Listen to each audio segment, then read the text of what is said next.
So what can I say about this except this book? Another goddamn zombie chainsaw murder again was so much fun. Like just I love comics because I just love the absolute wackiness that could happen. Like all right, this is gonna be a bit of a tangent, but I remember reading the first 6 issues of the Hulk, and literally the Hulk is like an atomic age monster, and somehow he just winds up in the center of the earth, fighting an ancient society of like mole men. I think that was issue 4, if I remember correctly. But anywho, another goddamn zombie chainsaw murder again. Boy, what a hell of a title. It's a lot of fun. It is also probably not for everybody. If you are squeamish in multiple ways, if violence makes you squeamish, if you don't like slasher movies or excessively gory movies, and by extension, excessively gory other media, you probably won't like this book. If you don't like if you don't like graphic sexual content, you probably won't like this book. Now, funny enough, I actually do really like that font. That little font looks really cool. Um, oh, if you want, if you like this book, you want to pick it up. Yeah, this is the other ones in the series. See, this is actually like a sequel. Didn't realize it was a sequel. I'll have to pick it up there. But yeah, like has a content warning, extreme graphic violence. Yeah, hard, albeit mostly invented drug use. The drugs in this are something called drips or drops. Essentially, it seems like the way it's described is they're kind of a cross between meth and LSD, and it's actually pretty funny. This book is also, I should mention, is also pretty funny. Um, yeah, lots of strange sex scenes. The movie, the way they're describing how this movie was made is because, all right, so the basis of this book is essentially the start of the book is actually we'll just go right here.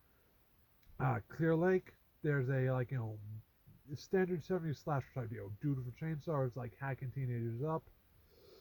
He gets killed at the end there and winds up in the lake. He winds up preserved due to some jerk just dumping chemicals in the lake and just wanted to preserve for months on end there. Not months, years. It's years. He wanted to preserve for years on end. And yeah, eventually this scummy movie producer Monty, who I must say is the biggest douchebag I've ever seen in a book. And I've seen some excessive douchebag bags in books.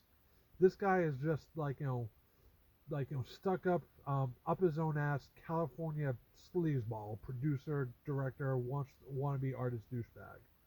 Um, I hate him. He's great. You will hate him too if you read this. But yeah, he somewhat inspired by this event, so I said, you know what? I'm gonna go direct this really really shitty Z grade horror movie uh, at the side of the actual murders, and that's when actual wackiness ensues because it's not clear at first whether it's not through magic or other means, but yeah, Lauren Drucker, the slasher, he comes back and he starts killing again, and April Floods, who I actually thought was a really cool character because she is a porn star, ex porn star, trying to break into more mainstream films. She was actually a pretty cool character. She was really funny, really hot, at least by the description there.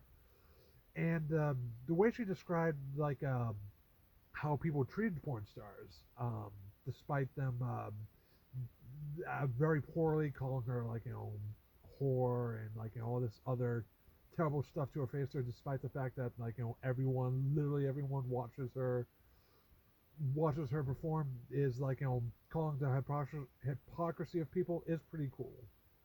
And I will say this too. So the book has legitimately pretty cool it's 2045. There's a VR tech has pretty much replaced video at this point here. Uh, so VR tech and drones are pretty commonplace in the setting. It seems like. Later on, you get introduced to nanites. There's legit hover technology, hover boots. That's what I'm saying. So it's there's legitimately wacky, cool off the wall stuff. You want like 70s slasher? We got that. You want weird sci-fi tech? Hell, we got that. Do you want maybe sort of eldritch horrors slash demons beyond your understanding, trying to enter the world through like violent like human sacrifice? We might have that. That's kind of ambiguous. I mean, I'm gonna lean towards it's not ambiguous because like I just love that stuff. But I felt like the writer Malia Thompson did a good job of. He did a very good job of like dipping into that, but not like it's not like Warhammer 40k or like H.P. Lovecraft where it's like yeah that's certainly here, because the characters who experience the quasi eldritch shadow people, uh, they're either a like really goddamn crazy, uh, like the another goddamn zombie chainsaw murderer, or they're like high at their minds. I will say this: the drips in this seem like a hell of a drug. Like legitimately seem like it's a lot of fun. I don't do drugs, but like I would if these were real in Minecraft. In Minecraft, FBI, in Minecraft. But yeah, covers actually pretty neat. I like it. It's like is it most spectacular cover stuff? No, but then again, I also do read like a lot of comics, and those are just another level. But this is actually pretty nice. Um, yeah, there's let's see if I can find this page real quick because this was actually pretty cool. That's more than that. Real professional production here, folks. That's me. This is actually